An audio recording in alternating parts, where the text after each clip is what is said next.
All right, everybody, welcome into the Fifth Dimension podcast with me, Evan McDermott. For today's show, I was joined by Dr. Allison Snowden. Dr. Snowden is a renowned healer and coach and also founder of the Awakening Institute. And I got to say, for only having 45 minutes to have a conversation, we really got to dive into a lot about self-healing and the principles that Dr. Snowden's practice is founded upon. And so this is an inspiring conversation to really take back your own power and put your healing into your own hands. And Dr. Snowden is working diligently to do that for others. And I'm grateful to have been able to share the space with her. And I hope you guys find this one as informative and fun as I did. So if you're a fan of the show, be sure to subscribe, whatever platform you are on, Apple Podcasts, Spotify, YouTube, Rumble, wherever it may be. Appreciate your subscription. 5-star review if your platform allows it. Does help the algorithms give the people the fifth dimension, if you will. Get it to the masses. You can also subscribe to my Substack, mcdermott.substack.com, mcdermod.substack.com. Poetry, podcast, writing, you name it, it's all there. Free to subscribe. Why wouldn't you? It's a great question. I don't know. A lot of you already have, but feel free to subscribe to that Substack. Be sure to purchase a copy of my latest book, Final Judgment. It's a poetry collection. I don't have the copy sitting right in front of me, otherwise I'd show it to you, but it's available on Amazon. The Final Judgment, spelled Judge, like the tarot. No, I've been asked about that. Why does it have an E? Spell it wrong. No. We're going by the tarot spelling. Judgment. I like that way anyways. If you read my writing, that's how I end up using it now, because of tarot. But the Final Judgment, Evan McDermott on Amazon, should be right in the episode show notes below. Be sure to click it. And if you want to book a one-on-one reading with me, tarot reading, I have them available. You can hop on Zoom or you can get a written tarot report. The links to do so are in the episode show notes. Could be a great holiday gift for somebody who's interested in tarot. Get a one-on-one personalized reading. And I'll offer a little bit of holiday discount. Throw it on there. Type in 5D. 5D, that's right. When you're checking out for the tarot reading, you'll get 20% off. We just decided to make that up right now on the spot, so I'm gonna have to go put that into the into as an option. But type in 5D, you'll get 20% off your tarot reading. And yeah, special thank you to our official sponsor, Tranquil Desires, here in Chamberlain, South Dakota. And thank you to Patty for allowing the show to thrive in the way that she has and provided us some support. So thank you to Tranquil Desires. If you're in South Dakota, you're going to want to stop there for it's really holistic spirituality. It's like in a modern day apothecary. I'm doing a lot of my Christmas shopping there this year. So special thank you to Patty and Tranquil Desires for being our one and only sponsor here on the Fifth Dimension. But let's jump into the podcast with Dr. Allison Snowden. Enjoy. All right, everybody, welcome into the Fifth Dimension podcast. And for today's show, I am joined by Dr. Allison Snowden, who is a renowned healer and coach and founder of the Awakening Institute. And I'm very excited to talk about some of their principles, methods of healing, a lot of different topics of conversation we can really dive into here. So, Dr. Snowden, it's a pleasure to be able to connect and have you on the show. Thanks for coming on. Oh, thank you, Evan. I'm so excited to have more conversations and expose more people to more efficient ways to heal themselves, and also encouraging everyone to have some literacy in self-healing, because I think it is an essential skill, that is really vital to your overall well-being moving on into the future. And I absolutely agree. It's a principle I've taken upon myself these last several years, and it's been beautiful to see some of those results. I mean, I'd love to jump in right with that, Yeah. starting with self-healing and, kind of looking at the approach that you're taking and the work that you're Yeah. doing. Could you sort of talk about the scope of that and what this sort of self-healing process and principles are that you're teaching and that you're diving into and really giving power to people to take healing into their own hands? Yeah, and I'll just start because I live in the States. I grew up in modern medicine. My dad's an MD, my brother's an MD, and my mom and my sister are nurses. Hmm. So I grew up in medicine, and, and in the medical system. And that's actually how I chose to go into integrative Chinese medicine and more less mainstream because I symptom suppression. It a modern allopathic Western medicine, what all of our insurance takes now is very symptom suppression oriented, even on how they diagnose people, and it's really about treating the symptoms. And that is an infectious disease model, and that doesn't work with creating wellness and health and healing. And it's great in crisis management, but it's actually costing Americans a lot of, inner peace, wellness, abundance in their health, peace of mind. And so my background is in Chinese medicine, which its principles is deeply rooted in sustainability, also the interconnectedness and the lack of separation between mind, body, environment, and also emotions and our health. And so that is the basis that I come from.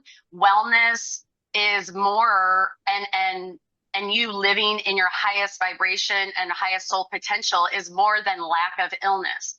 And so I also have a deep knowing that anything can be healed, and with the right technique, and then also with the belief system that allows your body to heal. And unfortunately, the paradigm of medicine here really boxes people into diagnoses, and that where the doctor is the authority, and then they diagnose you. And when you diagnose someone and you say you're always going to be like this, or this is what you're going to do, a lot of people just take that as face value. They internalize it. So how I had my spiritual awakening is I had a near-death experience where I was dead for a little bit. I was attacked and assaulted and then run over by a motor vehicle and declared dead at the scene. And so I myself are always a patient first. And so I went through about 3 years of orthopedic surgeries and rehab because my bones were so badly broken. But after that, I was just like left floundering. They're like, you should just be happy you're alive. And I'm like, surviving is nothing with is one level. And that's where most people get abandoned. And so I've just dedicated my life to understanding how I can heal myself, because I think it is an extreme injustice to curse a person just because other people were reckless and unconscious, that I have to now live a life of pain and PTSD just because like a group of people were violent towards me at one point in my life. And so that's kind of how I started my own healing practice. And I also realized that while I was going to all these experts, Harvard, these trauma trained people, most of them were not embodied themselves. They were very intellectual, but they didn't have very much lived experience. And so I felt a very much disconnect from people who are the authorities, who literally had never broken a bone, who like were treating our experts in trauma, but they themselves have never experienced PTSD. And I mean, I was happy for them, but I was like, it was this thing of, oh, you're the patient, you're the sick one, you're the damaged one. And I do not accept that. I think those labels are ridiculous and harmful. And then people conform to those labels, and then they subconsciously conform to whatever that authority figure thinks about their future, and then they live it out. And I also, because of my near-death experience, feel passionately that, we are human beings and we live in a nervous system and we are physical, but like the deepest part of us is this frequency of called a soul, called a consciousness, and we live beyond this, 3D reality. And many of us have been brainwashed where we've forgotten that, and we've outsourced our power, our healing power, our connection to the divine, to doctors, to organized religion to, experts in the field. So I feel like I am an expert in subconscious reprogramming, healing, because I've been doing it personally and professionally for most of my life. However, that type of dynamic does not include when I work with clients one-on-one and my students, I am walking with them. I am not above them. I have experience. I've worked with thousands of people, so I have a track record of success. But ultimately, deep healing is people deciding and doing the own inner work and having the courage and love for self. And I can't do that for them. Mhm. And so it's a different dynamic where I am creating a safe, very safe space where there's no judgment, shame, or, putting them down like I am, this expert and they have to follow what I say.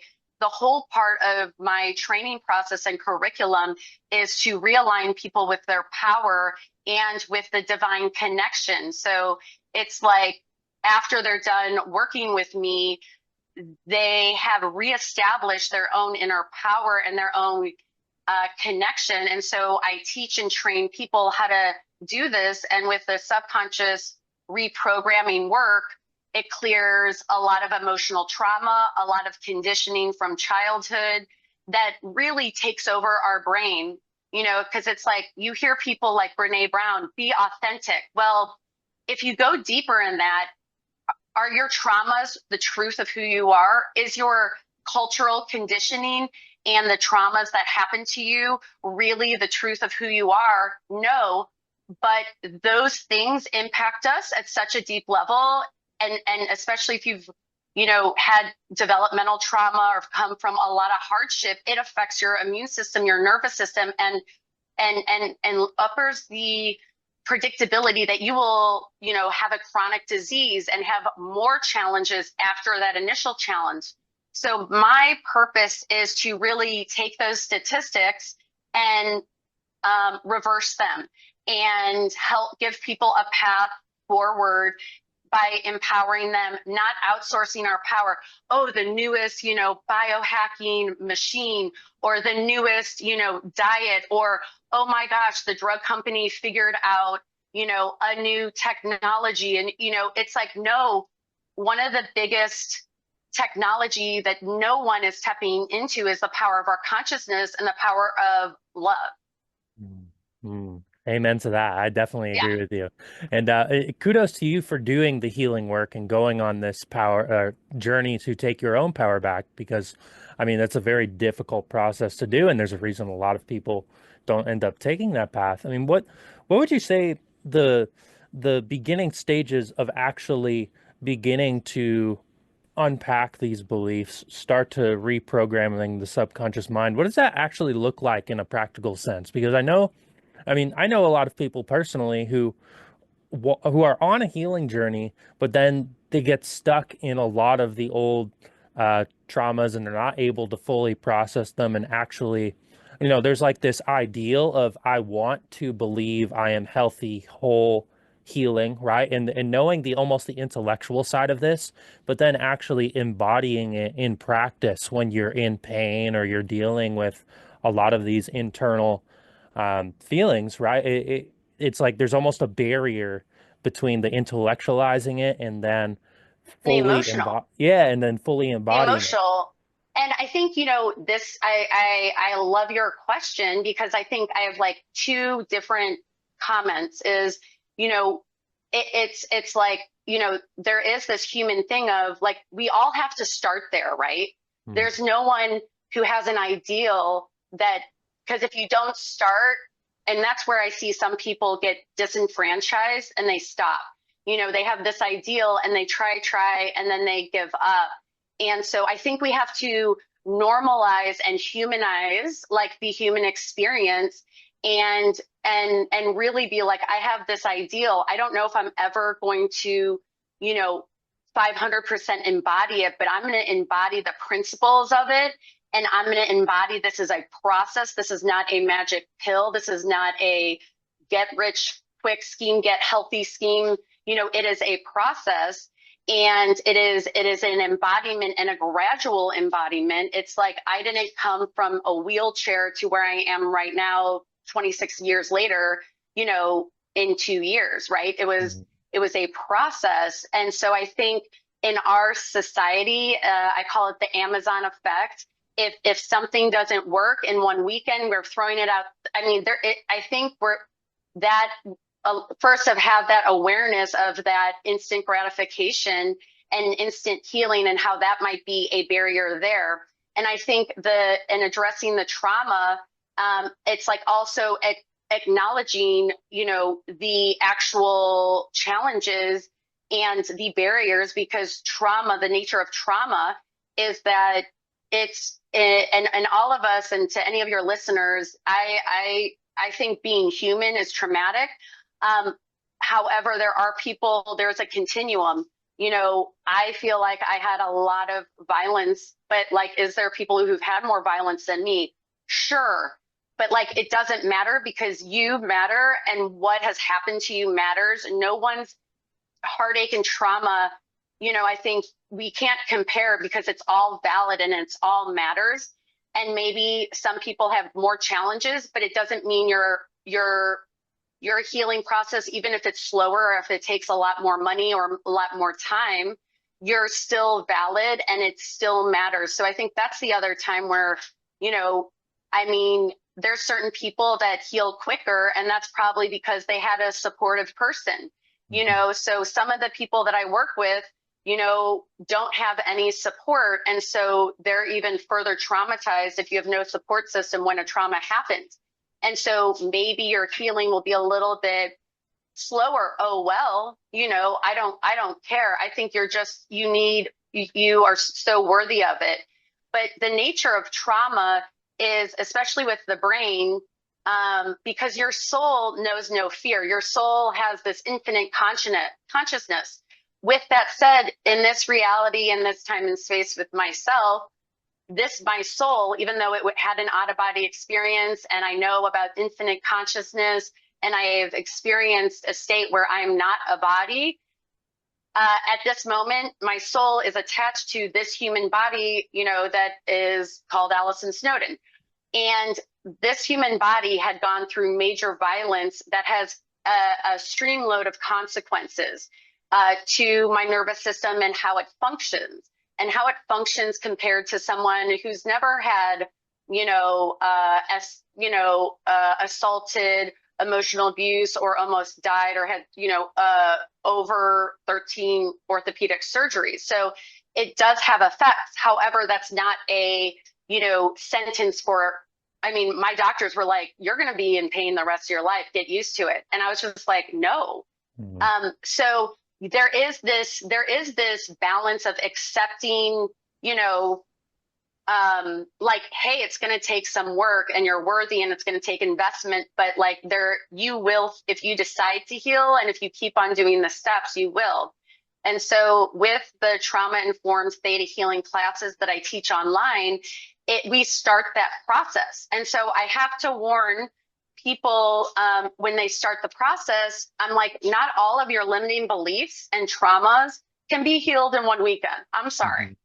but the first four classes, I made the decision that, anyone who learns with me, they have to commit to the first foundational, because I've just learned that people get the most benefit when they do the 4 weekends with me, because at least they can do that process on their own. But, it takes repetition. How do you reprogram your brain and your subconscious? Repetition and emotion. And you can't sidestep or find a quick cut through that. But once you go through this process and you start to get results, like I had tried everything, I had, people are like, I've invested in so much money and this didn't work. And I'm like, tell me about it. Like, do you want to compare, like, I was like, I know it. And, I think some people can get, if they don't, meet the right teacher or have good experiences, they get depressed and they feel like nothing ever works. And I totally empathize with those people, because I've been there. But I think, you know, and that's why I'm very public about my story, because I think when I was looking for teachers and healers, you know, a lot of them had not been through as much trauma as me, but like also they weren't trauma informed, so they didn't know how the brain worked. And so what I found with a lot of spiritual conscious communities is that they were unconsciously shaming people for something that happens with a traumatized brain, or something that happens to a brain that had, emotional abuse and attachment trauma, through their whole childhood. And that, unfortunately, that lack of understanding and training and understanding about the brain's physiology, I'm all for that. We are souls and consciousness, but we are attached to an ancient brain that has been evolving over 2000, more than, I don't know, for a long time. And our brain is different than our soul. And so we have this unique experience of having a spiritual awakening, but then also using that power to heal, our brain, our trauma, our relationships. So you need to be trauma informed, but also have a process to go through. And I think, my own personal process of personal healing gave me a level of granular understanding of how trauma like makes us self-sabotage over and over again. And how convincing it is. And I think the difference between me and someone else who maybe hasn't had as much trauma is that lack of lived experience. They don't know how to navigate it. It's like they don't have a map through the woods. And B, sometimes it scares them. I mean, I had gone to certain professionals and I would be sitting there and I would go back home and I'd be like, that person is mortified from my story. And I'm like, I need someone who is strong enough emotionally and spiritually to hold space, because if the professional is mortified by what happened to me, I can't relax in her presence.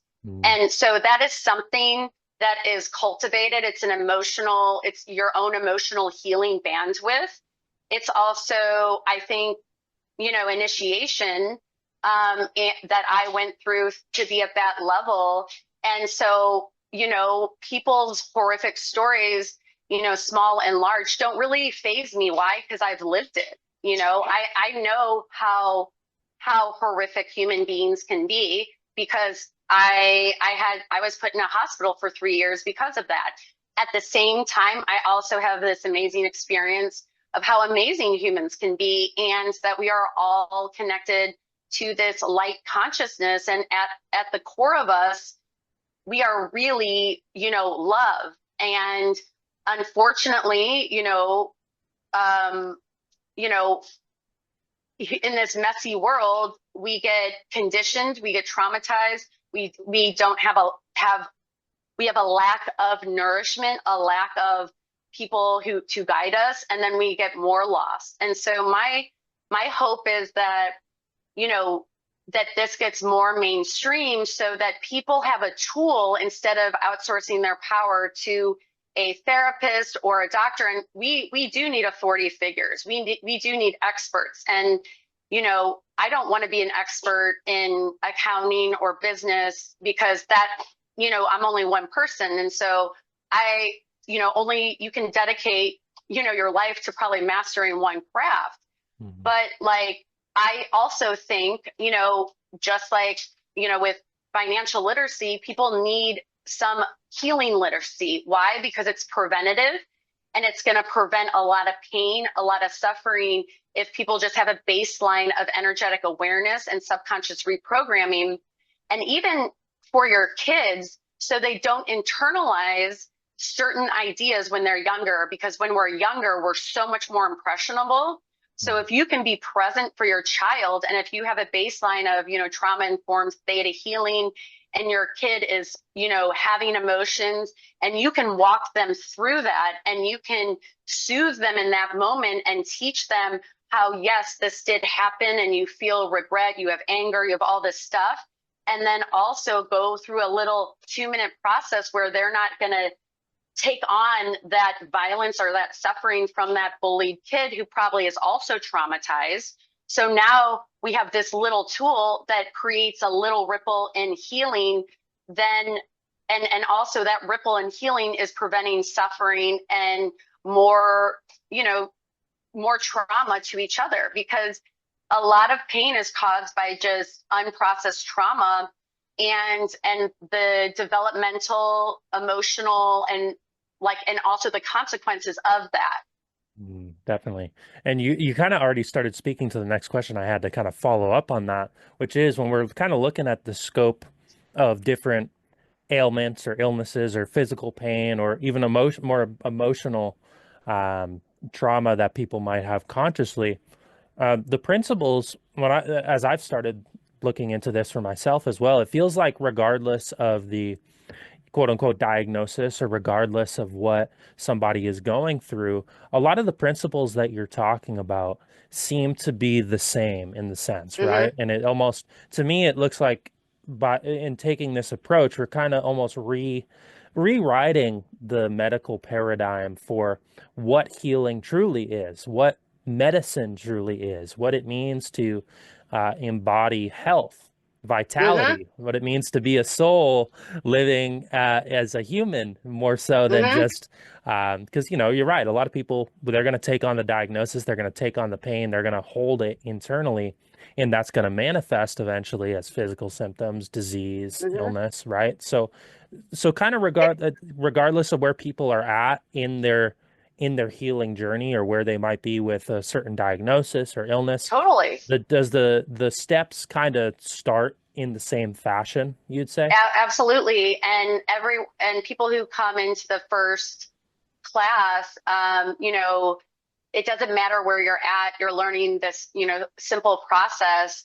And regardless, it's just like applying those principles of healing, health, compassion and love, and also moving forward and consciously being aware of your wounds that maybe are manifesting as pain in your knees, migraine headaches, because you were in fight or flight for your whole childhood, so you're starting to apply the medicine and principles of health and love and compassion, and training yourself. So, and if that applied over time will create more healing. And the more you do it, the better you get and the easier it gets for you. And then the quicker it happens. And I think like, just talking, how we can get kind of like very much into our, I'm teaching a 2-week class this week. I have clients all day. I mean, I've been living this truth, and, I'm like what I have done with my body, like I have zero pain after all of that. Like most people my age that have gone through zero physical trauma have more pain than me. Mhm. So why is that? And well, I have a whole answer to that, but a lot of physical pain today, there always is. I don't care what, every physical pain has an emotional component to it. And so even when I'm talking with men, I think sometimes men, just because how men have been conditioned, and this is a generality, every person's different, but in general terms, the conversations I've had with certain men around this, they're like, well, my pain, my pain is a back pain. That's because, I play sports and it's a physical thing. And I go, I know, but it's still, there is an emotional, energetic. If anything is in matter, anything that shows up in matter in your body, there is always an energetic and an emotional, blueprint, right? Like Mhm. any building that is here, there was a blueprint there before it manifested in in the brick and mortar in this building I'm in. There is a blueprint. And so most of healing paradigm here, we treat physical with physical, and that's fine. But like when I was having this discussion with this friend of mine, he was like, my injury is not emotional, so how could you heal it through energy? And I go, I was like, well, remember, like my injuries were physical. Like I had crushed bones. Like I mean, of course, like they had to put my bones back together, Hmm. but after I was put back together, and what I find with most of my pain after that was emotional, and it was also because my body was has emotional memory. All of our bodies keep the score, and so and a lot of in our society, because most people, I think emotional literacy is just starting to take place in millennial um, generation or maybe a little bit older. So we're starting to become emotional literate, so we're not shamed for our emotion. But like before that, most of the boomer generation and the generation before that, they were either living in fight, flight, freeze, fawn, and so they didn't really, they're just like, move through it, push Hmm. forward. And that just doesn't work anymore. And so it's costly for us, our society, people we love. And so it's like through this breakdown of health and, you know, really, if you look at the stats of mental and physical health for our country, we're at a breaking point. And what is supposed to be working, and if medical technology really improved health, or we should be the healthiest nation. Oh, we have all of these CAT scans machine. No, and so there is something fundamentally wrong with how we're delivering healthcare. And I think I I think I have a shared responsibility of someone who is a trained, medical professional, and also as a patient, like to advocate for change. But I do think that, how can you do that? You take back your power. And I really think that this reclaiming of health is going to be a grassroots thing.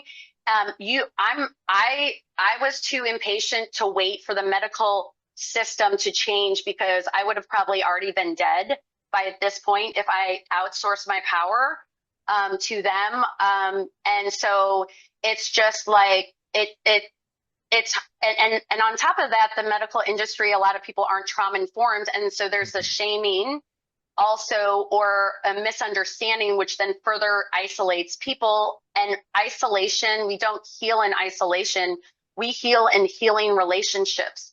And I think when you haven't solved your own trauma, you're going to project unconsciously, you're not going to be attuned. And so it starts with us, and owning and educating ourselves, and then also going through the experience of emotionally healing.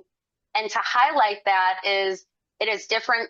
And I've said this to, I intellectually know, the anatomy of the brain, how the HPA axis works, the sympathetic nervous system, and all these things. But, and I think that's good. We need intellectual knowledge, can be good if it's used in synthesis for creating safe spaces where the heart and soul and nervous system can relax. A Hmm. lot of people are not healing because they have never had a safe environment or a safe relationship. And let me define safe relationship. That is physically safe, emotionally safe. So this can be in a healing, a therapist where there's no judgment, where there's, positive self-regard, where there's no blaming, shaming for people's emotions or victim blaming. But the truth is, it's very sad how many people I get in my practice who are like, I thought this person was a PhD psychologist or da da da da, this very esteemed person, but they're victim blaming them or shaming them, because maybe they're not trauma informed, or maybe they haven't healed a certain shadow part of their healing, and they're projecting it and transferring it onto their client. So you really, you know, have to be aware and trust your gut and your heart when choosing who to work with, because it is a vulnerable space. And if you get hurt in a vulnerable space, like some of my clients, like the one of the psychologists, the trauma psychologist I went to early, like 20 years ago when I was young, like lost his license because he was being very ethically I didn't go to help for like another 5 years because I was traumatized from the health profession. Right. There's sort of almost a stacking of the trauma that comes when you go Yeah, the wrong way. I get you you. do. And I think there is just systematically the ignorance, people can have great intentions, but that's not good enough.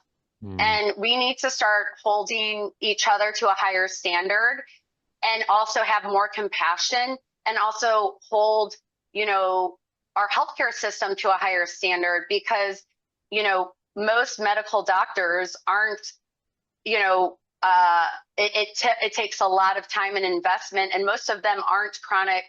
There's a couple of them that I know that were patients before, but for the majority of it, most doctors are not patient first. They were not first a patient before they became a doctor. And I think, and I don't want to, say, oh, then they can't be dot, dot, dot, but you have to like consider I just know doctors who have been patients have a totally different relationship with patients, and there's a different power dynamic and there's a different reverence because I have literally been in their shoes. And so I think some doctors don't realize when you're an authority figure and how the way in which you talk to someone who's vulnerable and beaten down by life can have such deep implications they don't even know. And when you don't know you have that power, you don't know how you use it. And then that's dangerous. So, telling a pain patient or a trauma survivor that's 16 years old, like you're going to be in pain for the rest of your life is very emotionally hurtful and not really the truth. Hmm. And that stuff can stick with people. And I actually called my that orthopedist out. I said, you really should not do that. And he was like, I didn't say that to you. I mean, he would see like probably 40 patients a day. Of course, he doesn't remember what he said to me, but I remember. And, my mom was in the treatment room. So, they don't even know, he didn't even know he was harming me, but, how many people had he said that to? So Yeah. it's just like bringing that awareness, to that, but also with clients and with everyday people, like being like, hey, you are the captain of your ship. This is your life. This is your body. Yes, you can go and you can go to doctors. You can do this, but like no one is going to save you. You have to start owning this process and your power. And for some reason, sometimes that is really scary because we're like, well, I don't know what to do. I have kids. I have all these responsibilities. So I think overwhelm and how is this going to play out, comes in. So, I mean, I wish, in the future, like these type of healing modalities will be exposed to people more early on so they don't have to suffer as much as I did. And I had chronic pain, but a lot of it was, when I energetically scan someone, I can see the body is just holding on to the pain. And that's not a choice. Like, it's not our choice to like what our body does. All of this is usually subconscious. So how do you fix the subconscious, the survival mechanisms? You go into subconscious healing. Hmm. So, it is deeply frustrating when, you're like, I can do this, I can get over this trauma, but like you're living in a traumatized body. So, how do you relate to that and how do you address it and how do you fix that? And guess what? Like your body, your symptoms are a reflection of the unhealed trauma. So when I'm one-on-one session with people, back pain, headaches, all of these things, the only thing I haven't been able to like pain, I haven't been able to heal or get down in a session just through energy work, just through Zoom is like, but we got it done some with someone who had a major tumor in their head. So a huge structural issue, in one session. So I think we also, with that said, we have belief systems about healing then that may help us heal, or it might hurt our healing. So like, for example, I have because of my NDE, I have this innate, weirdly knowing that really baffles probably a lot of people. Like I'm like, I'm going to be pain free one day and run and I'm going to be great. And people are probably like 20 years ago, like, what the hell? Hmm. But I got that and I have that belief. But people who don't have that belief would probably be like, well, I just have to accept the pain. So they won't do the things necessary. They won't have that persistence because they think it's not going to work. So do you see how even our belief in healing itself is actually more powerful than the system itself? Right. And brings You it back know? to the individual for sure. Yeah. And I agree with what you said earlier in that it has to be a grassroots movement to actually bring this to a more collective level because the macro reflects the micro. So the work that you're doing is helping bring about that shift. And Dr. Snowden, I know we're right on time here. So where would you want to send the listeners if they're listening to this, they want to interact, Yeah, contact yeah. you, interact with your work? Um, Yeah, my website is and that's dr and it's snowden.com, and then I'm on Instagram, Dr. Allison Snowden, and then I have a website with Awakening Institute, and we have beginning classes usually in the beginning of the year and in the fall and maybe sometimes in the summer.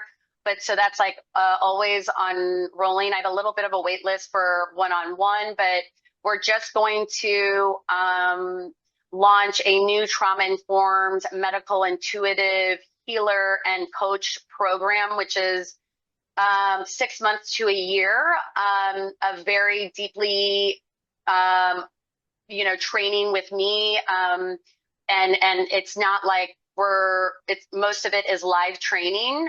So I really want to train and help people heal at a very high quality level.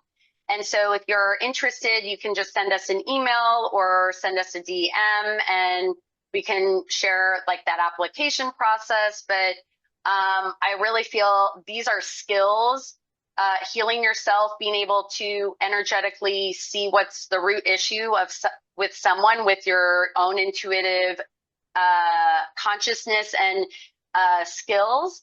I've trained hundreds and maybe it's almost thousands of people going through this. And I want to train more because the more people that go through these processes, I really feel like it really has the ability to deeply heal our own hearts. And then collectively, because when you feel whole, there's just this huge ripple effect out. And it's just beautiful because instead of hate and violence rippling out and destroying us slowly and disease, like I just want to be a part of the change where we're being the solution and being the love and spreading that outward. Definitely. Well, and you're definitely doing that through the work that you're doing, and I highly encourage anybody who's interested to go and sign up for your courses, work with you one on one. Because just from the quick chat that we had, I can tell that this is rooted in deep, deep truths and aligns with my own um, story and Yeah, and growth and healing. I think we're all just being mirrors of our potential, and I think we are all encouraging and loving each other into greater alignment, greater attunement, and releasing hate and judgment, seeing the love and the potential, and also just sharing that, and that all begins with doing the inner work and your own work. Absolutely. So, Dr. Snowden, I want to thank you so much for taking the time to come on the show. I'd love to have another chat with you in the future because I think I this know, is yeah, we should do like like part two. absolutely. Like maybe if your listeners, if they like put questions, then we can go like, deeper into it, or just like, because I know this, like, probably people have a lot of questions, or, Mhm. okay, well then how does this apply to this situation, that type of thing. Absolutely. Well, let's definitely plan on it because this was Yeah, the time flew by so fast. I'm like, wow, we could keep going on and on if we wanted to. it's So, my favorite. Yeah, for sure.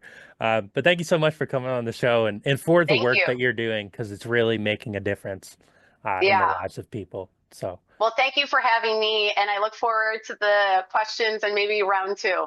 Absolutely. And thank you to all the listeners for tuning in. And that'll wrap up this show.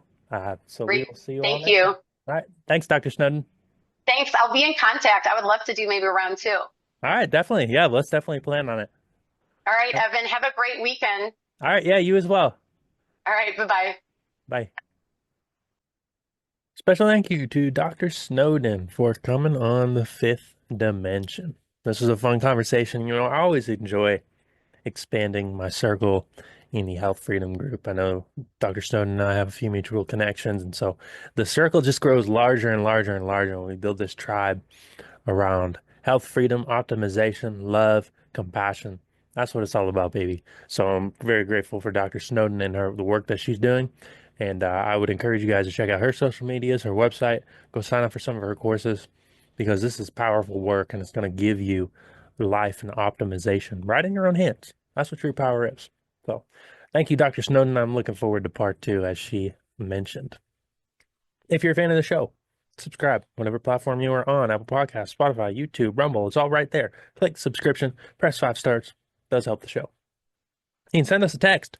See that little button on your audio notes? If you're listening on audio platforms, I've never mentioned this before, but it says right there, if you send us a text, you can send us a text and let me know what you think of the show. Give me some feedback, guest suggestions, whatever it may be. Put it right there. I'm gonna start advertising this at the beginning of the show too. I never advertise this, but it's been there for a while. You can just press send a text and it sends a message to me directly. It's not my personal phone number, but it's a link for the show. If you want my personal phone number, well, I guess you can ask for it. Maybe I'll give it to you depending on who you are. Um, I'm not, I'm not gonna make a further joke about that. I had some more things to say. Um, where was I? Substack, McDermott.substack.com. You can subscribe to my Substack, all my writing, all my poetry, everything. It's all right there. Do it. I highly recommend it. Um, The Final Judgment, that's available. Amazon could be a good poetry gift. Special thank you to my aunt, Jessica. Jess has bought some poetry gifts. Now, hopefully, the person she bought them for doesn't listen to this episode prior to receiving them. I just spoiled the gift live on show. Oops. But it makes for a great gift. So, thank you. Thank you for purchasing. And I think it would make a great gift for any of your poetry lovers. And it could be a good way to introduce them to this type of topics as well, actually. Because, I mean, we don't always dive into some of the deeper conspiratorial stuff in the books. We do it once in a while. There's a poetry poem called The Hidden Hand in the latest one. Um, but it's a good way to introduce some of these topics, for sure. Because they all resonate around the same thing. And, book a tarot reading. That could be a good gift as well. Buy a tarot reading for somebody. 5D, 20% off, baby. Right there. Do it. And special thank you to Tranquil Desires, Chamberlain, South Dakota. We repping Chamberlain, South Dakota, baby. Funny little connection. Laura Faye messaged me, um, who I just had on the podcast, and she heard the Chamberlain, South Dakota. And she says, "Wow, Chamberlain, that's my maiden name, Chamberlain, South Dakota. The world revolves around Chamberlain, South Dakota." You know what they say about the Black Hills? Actually, I don't know if I shared this on the podcast before. They say about the Black Hills, the natives, the Lakota tribe lived here. It was the heart of the world, the heart chakra. Because if you look at the world has different chakra points, like kind of similar to the human body. And they would say that the Black Hills, kind of right outside where I'm at, the heart of the world. So the fifth dimension comes to you from the heart of the world. No wonder why it's so resonant. That's going to wrap up this episode, ladies and gentlemen. We'll see you all next time. So long.